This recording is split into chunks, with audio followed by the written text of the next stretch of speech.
Ce son est voulu. Apparu dans la musique électro, le no input implique de détourner l'usage d'une table de mixage où la sortie de son est branchée sur l'entrée, créant une boucle.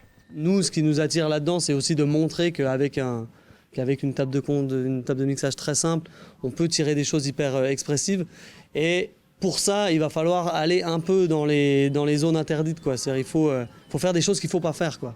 Par principe, on ne veut pas de l'arsène. Donc, on peut être assez créatif avec quelque chose qui ne demande pas fondamentalement de technique. Une pratique assez peu conventionnelle et finalement peu utilisée, mais plutôt ludique. C'est plus une pratique qui se veut un peu performative. En tout cas, dans la musique mainstream, ça reste quand même une pratique qui est assez de niche. Et c'est aussi pour ça qu'on propose cet atelier, c'est de découvrir cette pratique qui est un peu méconnue, on pourrait dire. Depuis 2 jours, des ateliers sont prodigués à la MJC Prévert par ces 2 musiciens.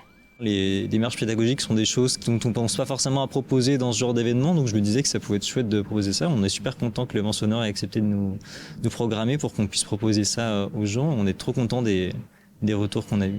Pour les participants, il suffit de jouer avec ces boutons et découvrir des sonorités peu communes. C'est hyper aléatoire, c'est très dans l'instant. Un micro-mouvement sur un bouton, un potard, un fader peut dramatiquement éclater le son qu'on est en train de travailler. Donc impossible de refabriquer quelque chose qui aurait été composé avec une console en no input, quoi. La lumière permet aussi d'influer sur les sonorités.